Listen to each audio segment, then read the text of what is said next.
qui avait un regard neuf. Est-ce que vous pourriez nous dire votre sentiment? Alors, externe à la communauté, pas tout à fait, mais bon, ça, je ne ferai pas état. Concernant M. Le Guen, sur la pertinence ou non d'une fondation Harkis, en ma qualité d'universitaire, je voudrais dire juste deux mots. L'inconvénient de parler dans les derniers, c'est que, comme disait la Bruyère, tout a été dit, il vient toujours trop tard, en partie de mon collègue de droite. Mais j'ai quand même, je serai bref, vous aviez parlé quand même d'associer différents ministères. Il ne faudrait pas non plus oublier le ministère de l'Enseignement supérieur et de la Recherche, dont je dépends, où si la question Harkis a malgré tout été pas mal investiguée depuis, en particulier les années 90, il y a quand même une sorte d'évitement, une sorte de manque, parce que la recherche universitaire se structure beaucoup aussi au travers des revues universitaires. Et là, lorsqu'on fait le compte des revues qui sont strictement, dont des numéros thématiques ont été strictement consacrés au Harkis, mais finalement, il n'y en a guère que 3 en 60 ans.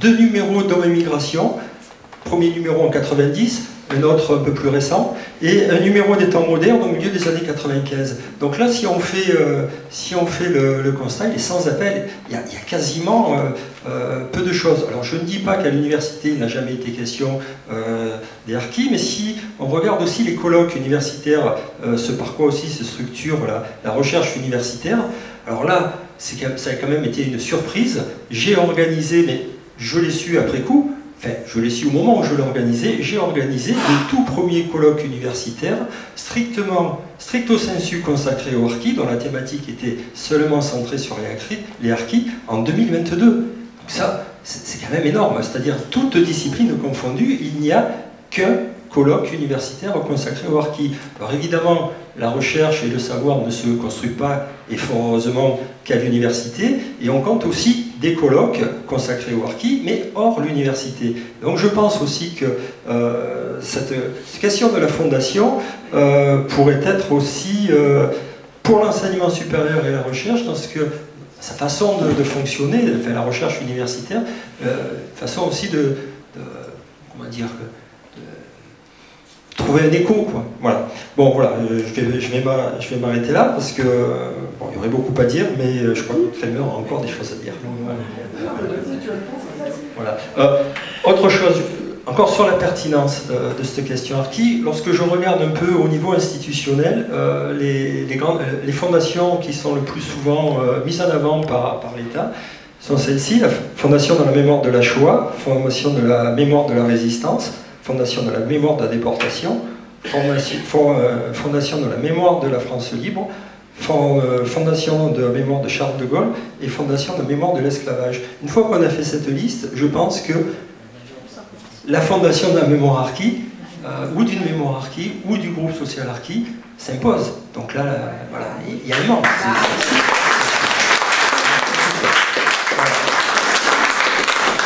Voilà, je m'arrête là parce que je pense que vous deviez... voilà. Oui, juste pour répondre très rapidement aussi à ce que vous disiez, oui, mémoire dévalorisée, c'est le terme générique si vous voulez un petit peu. Mémoire, effectivement, tue, caché. Mémoire. Il y a un autre terme aussi que j'ai oublié, mais parce que je suis allé assez rapidement, mémoire manipulée. Parce qu'il y a beaucoup de manipulations et on entend beaucoup... voilà, enfin, comment dire, on en parlait un petit peu hier aussi, justement, par rapport aux termes qui sont utilisés, et un réinvestissement parfois politique, et qui, en fait, enfin, très politisé, et qui, je crois, aussi dessert, parce que cette manipulation, en fait, elle n'est pas là pour aller dans un sens, justement, aussi de valorisation en tant que telle. C'est à dessein, à des fins politiques, qui sont évidemment clivantes par essence et en tant que telles, enfin voilà, qui vont chercher quelque part à faire entrer dans des cases qui sont pas bonnes du tout, on va dire, je pense pour la mémoire Harkis aussi, et le caractère vivant de cette mémoire-là, et d'aller dans un sens justement aussi, enfin voilà, d'apaisement historique, etc. J'ai oublié de mentionner aussi tout à l'heure. Juste, j'ai oublié de mentionner aussi tout à l'heure, par rapport à quelques discussions que j'ai pu avoir hier, par rapport au dossier que vous faites aussi, et donc tout le travail qui est réalisé par Agir, tout cela constitue un matériau aussi, effectivement, essentiel, un matériau archivistique pour retracer les parcours, retracer les lieux, complémentaires, je dirais, à celui de la CNIH, pour rester mais c'est un travail à travers aussi que j'ai parlé notamment de la section d'Amiens hier, tous les dossiers qui sont réalisés à la fois sur les lieux mais aussi sur les parcours de personnes et évidemment les témoignages. Tout ça, en fait, ça constitue un matériau que vous travaillez, qui est à poursuivre et qui est un matériau essentiel, évidemment, qui rentre pleinement en compte avec la volonté d'une fondation. Voilà.